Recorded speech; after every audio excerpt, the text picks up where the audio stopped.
8:42. About to head off now. It's 20 past 8, so by the time I get my helmet and that on, it'll be about just before 8:30 and get out of here. So I'll reassess when I get to Gin about changing the route that I was originally going to do. Only because my main concern is water. I don't have a lot of it. I can't carry a lot of it. And Eidsvold, well, if I go to Seratoda, I'm going to have to go into Eidsvold to stock up on water. So I'll reassess when I get to Gin. Other than that, I can head down through Mingo Crossing and do a bit of a detour. Might head down to Ban Springs and Gameri and come back that way. But I'll see when I get to Gin. So I'm just leaving Mount Perry now. Just heading out towards Mingo Crossing. I've changed my plans, looking at a lot of places where I had planned on camping there. It's just a long way to go with minimal water and not being able to top up at night. Even to be able to get in between towns, like for me to go to Seratosis, I would have had enough water and I would have been struggling to get to Monto, which is about a 60k ride from there. I don't want to do that on one bottle. So anyway, look, knew me mistake a little bit, probably over enthusiastic, a little bit unprepared, a little bit underprepared, but that's okay. I'm learning. That's what it's all about. So I've changed my plan. I'm going to head down to Ban Springs and stay there the night, and then I'll stay there the night. Then I'll head across to Apple Tree Creek and stay there the following night, and then I can just have a nice short ride home through the back of Promised Land Road and Phillips Road on what day of the week is it already? I've lost track.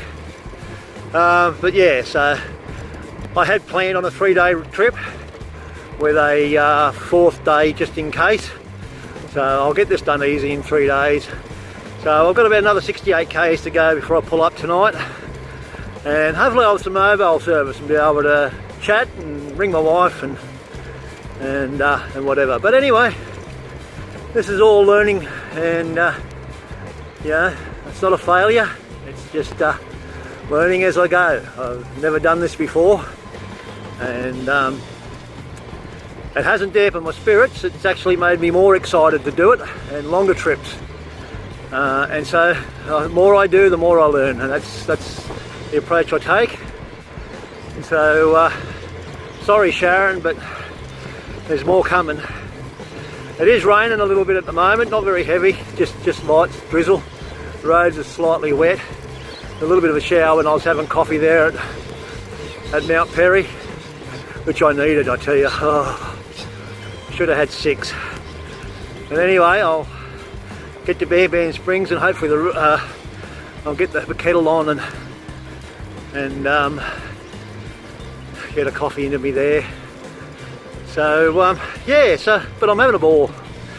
And I'm having a great time and doing what I love, seeing some new places on bikes, on a bike that, you know, that I've only just sort of shimmied over in the truck or the car. And it's good because you get a really closer view doing a trip this way. It's not fast, and yeah, but I'm in a hurry. Life's too short to be in a hurry. Isn't that what they say? So anyway, I had a good time. I come down through Bulboonda Tunnel this morning, and there's a lot of little 5 and 6 and 7 percenters that were just short, and a couple of 10 and 12 percenters, and I thought, really made me think twice about tackling that big hill outside of Mount Perry. So I just got a car coming past.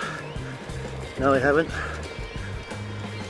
Yeah, so it really made me think twice about tackling that big hill. And there's some other really big spikes along that way too, and I don't think I would have made it because I had about 80 k's extra, or 70 k's to go, 80 k's, and I don't think I would have had it in me today.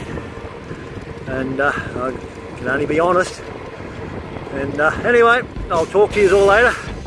Have a lovely day. I'm going to get a bit of a wet ass, but that's alright. I'll just hold my tongue open. I won't need to use my water bottles. See you later. I made it home safe and sound. That was good.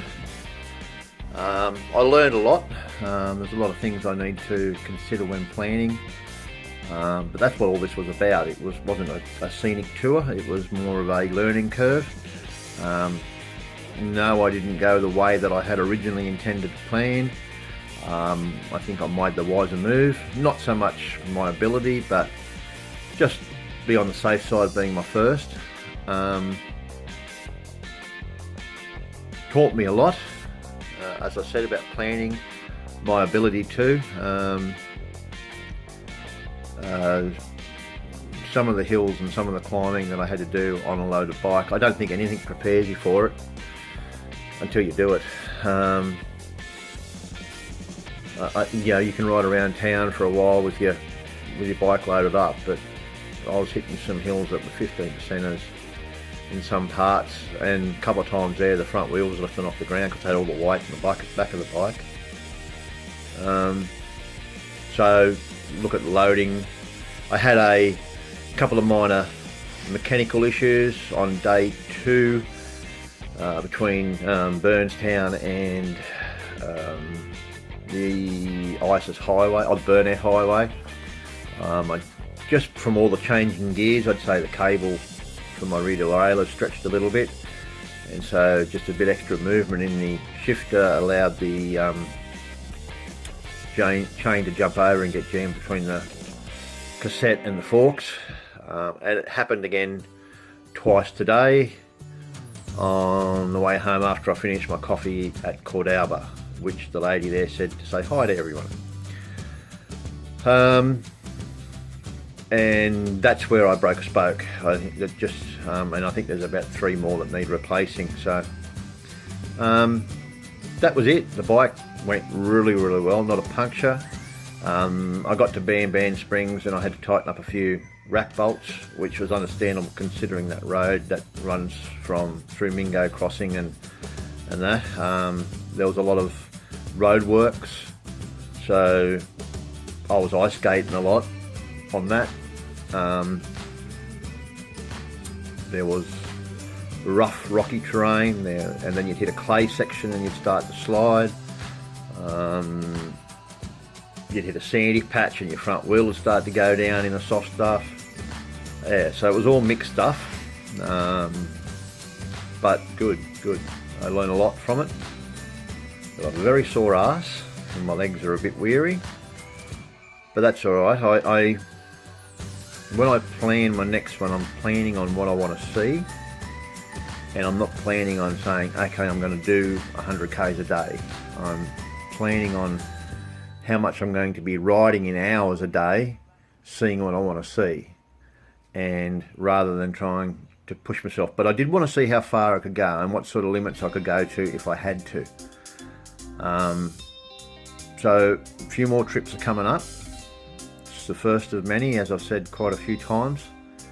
I absolutely loved it, and you were so close. You could just stop anytime you wanted to. You didn't miss anything. It wasn't like you were driving down the highway in the car with the kids. Oh no, hang on, sorry, can't turn around, can't find anywhere to turn around, we've missed it. It just brought in a whole different perspective of even some of the hills and the roads that I've already ridden, and a lot of the roads that I went on today, or the last 4 days, I've driven in a truck or a car, but you don't really get to see them until you're on a bike.